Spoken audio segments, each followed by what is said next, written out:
போய் பழைய இஞ்சி இருந்தால் குடி சாப்பிடு. பழைய இஞ்சி இருந்தால் குடி. போய் கூழ் வாங்கிட்டு வா.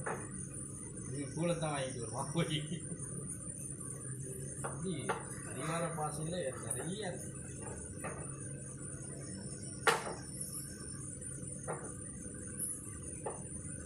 சாமி கிடக்கிற கல்லெல்லாம் பொறுத்துக்கடா அப்படின்னா என்ன கல் கீழே கிடக்கிறத பொறுத்து சொல்கிறது.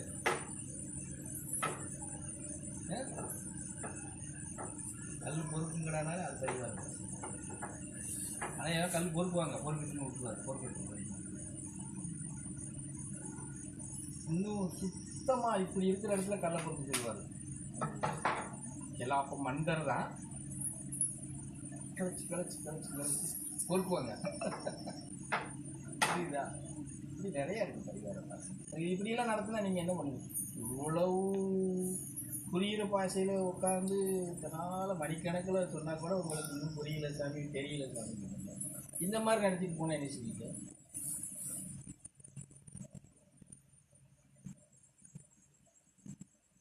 ஒன்றும் இல்லை, உங்களுக்கு தெரிஞ்ச பாஷையிலே இப்போ எல்லாரும் கூழ் வாங்கிட்டு வாங்கன்னா நீங்கள் என்ன செய்வீங்க? கம்மங்கூழாக கேப்பக்கூழான்னு கேட்போம். நீ எந்த கூழ் வேணாலும் வாங்கிட்டு வா.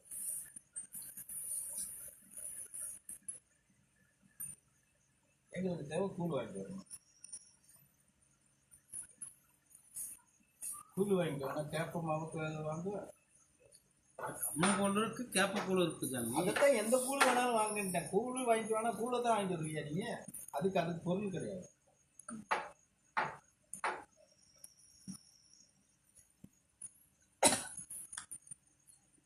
அதான் சொல்லிட்டு பரிவார பாசையில் இருக்குன்னா கூழ் வாங்கிட்டு வாங்கன்னா கம்மங்கூழா கேப்பக்கூடாது. அது எப்படி சாமி தெரிஞ்சுக்கிறது? அதில் அப்படிதான் நாங்கள் தெரிஞ்சுக்கிட்டு படித்தோம். இப்படியெல்லாம் எங்களுக்கு இங்கே சாமி உட்கார வச்செல்லாம் சொல்லலாம். தோண்டி ஒரு கல்லை எடுக்கும்போது நம்ம மனதில் உள்ள ஒரு விஷயத்தான் எடுக்கிறது புரிஞ்சுது. கூழ் தான் கூழாகிட்டு வான்னு சொல்லி நம்ம கூழ் எடுத்து வாங்க. நீங்கள் முதல்ல கூழாகிட்டு வா, கூழ் வாங்கிட்டு வான்னு சொல்லுவார். கூழ் ஆகிட்டு வான்னு சொல்ல மாட்டாங்க. கூழ் வாங்கிட்டு வா, கூழ் வாங்கிட்டு வான்னு தான் சொல்லணும். அதுக்குன்னு குடுக்குன்னு ஓடி போய் என்ன கூழ் விற்கிறாங்க வாங்கிட்டு வந்துடலாம் அப்படின்னு சொல்லி போகணும். ஆமாம். ஆனால் அப்படிதான் சாமி நமக்கு தோணும். உண்மையான அர்த்தத்தை எப்படி சாமி புரிஞ்சுக்கிறது? அதுதான் சொல்கிறேன். இப்போ என்ன செய்யணும்?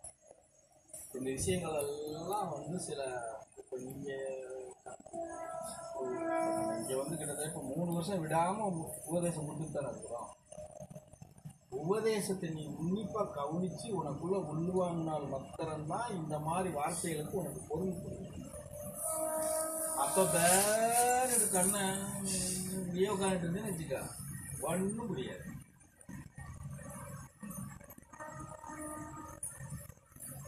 நீங்கள் சாமி நடத்துன மாதிரி சில விஷயங்கள்லாம் நான் நடத்தலை அப்பனா சொல்லுவேன். இடையில இருக்கிற மயிரை பிடிக்கிட்டு வாங்க. எப்படி நான் மறைச்சு சொல்றேன், சாமி அப்படியே சொல்லுவாங்க. 2 காலுக்கு இடையில இருக்கிற மயிரை பிடிக்கிட்டு வாங்க. நம்ம என்ன கோபப்படுவோமா இல்லையா? அதான் ஒரு பொம்பளையாட்டு அந்த மாதிரி வார்த்தைகள் நிறைய இருக்கு. நான் இங்கே அதை உபயோகப்படுத்துறதே கிடையாது. இதுக்கே ஒன்றும் தெரியாத கழுதைகள்கிட்ட போய் இதை உபயோகப்படுத்தி அதுக்கு போய் நம்மளை போய் மனவாரி செஞ்சுவாங்களே அப்படின்னு. புரியுதா? ஆமாம், இல்லை. இப்போ நீங்கள் இதை எப்படி கண்டுபிடிச்சி நாங்கள் இப்படி தான்ப்பா பாடம் படித்தோம். இப்படியெல்லாம் படிக்கிறதுனால தான் எங்களுக்கு 19 வருஷம் தேவைப்படுது. ஏன்னா இதெல்லாம் 1 நாள் 2 நாள் படிச்சிட முடியுமா? ஒவ்வொரு இதுவும் ஒவ்வொரு கிட்டத்தட்ட ஒவ்வொரு இதுவும் எங்களுக்கு 10 பேரும் 12 பேரும் நடத்திருப்பாரு. வார்த்தைகள் அது போட்டிருப்பாரு.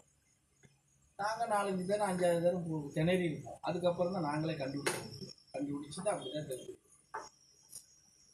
நமக்கு என்ன பண்ணாங்க. உடனே நமக்கு புரிஞ்சிருப்பா என்ன? புரியுதா?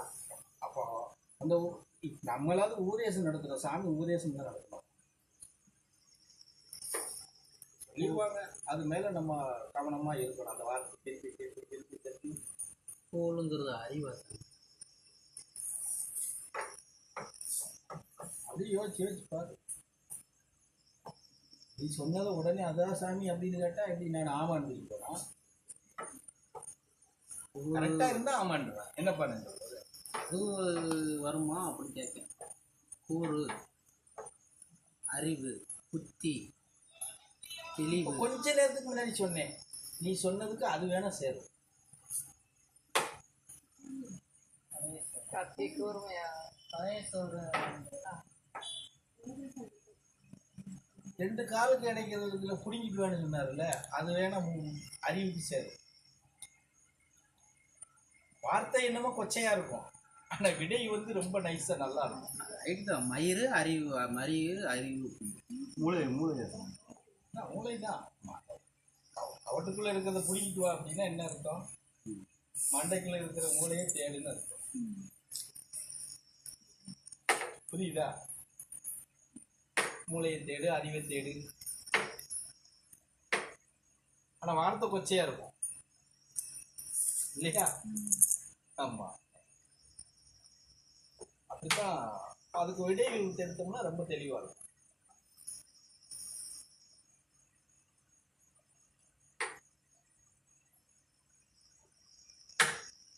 சில வார்த்தைகள் நம்ம என்ன செஞ்சுக்கிட்டு இருக்கிறோமோ அது வெளிப்படும் பரிவாரைகள்.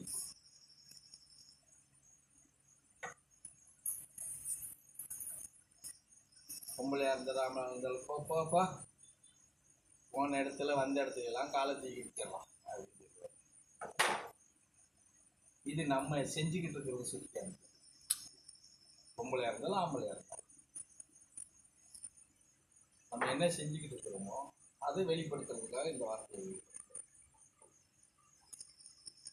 நம்ம என்ன சொல்றாங்க, நாயா கண்ட இடத்துல காலை தூக்கிக்கிறதுக்கு அப்படின்னு நினைப்போம் இல்லையா? அதுதான் போன இடத்துல ஒண்ணுக்கு இருக்கிறதுக்கு நம்ம அதை தான் நினைப்போம். இல்லைன்னா இன்னும் கொஞ்சம் வேற மாதிரி யோசிச்சு இந்த ஆள் என்னை இருக்கிறாரு அப்படின்னு போவோம் இல்லையா?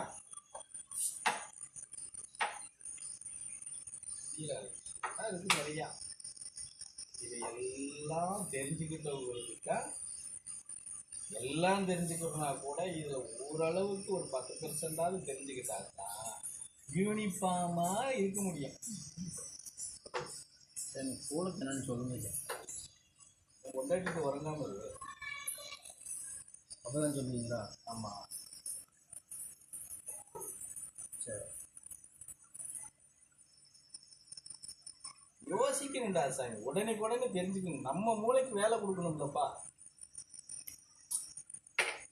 உடனே கேட்டா நான் பதில் இப்படிதான் சொல்லுவேன்.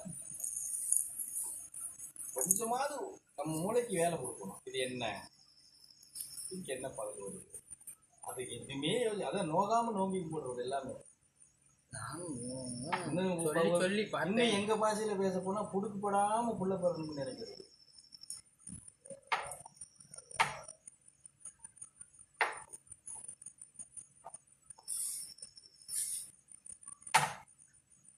இதெல்லாம் இருக்கு. எதை தெரிஞ்சுக்கிறீங்க? இதெல்லாம் தெரிஞ்சு ஒரு 10% தெரிஞ்சுக்கிட்டா தான் யூனிஃபார்ம் போடுறது நமக்கு அருகதை இருக்குது. இல்லைன்னா அதுக்கு அருகதை கூட கிடையாது. வீரா சாமி, வீரா எதுக்கு கூழ் சொல்லுங்க. அதுக்கு அணு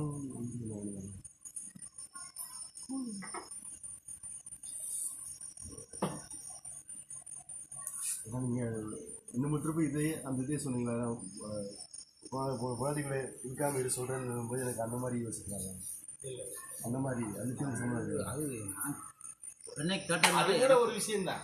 அதான் கேட்குறேன். கூட ஒரு அது ஒரு பரிவாரம் தான். புரியுதா? அது கூட ஒரு பரிவாரம் தான். உறங்காம இருந்து சொல்றதை விட அவன் முன்னாடி உறங்காம இருந்தா அதுக்கு ஒரு இது இருக்கு. இல்லைன்னுலாம் சொல்லல.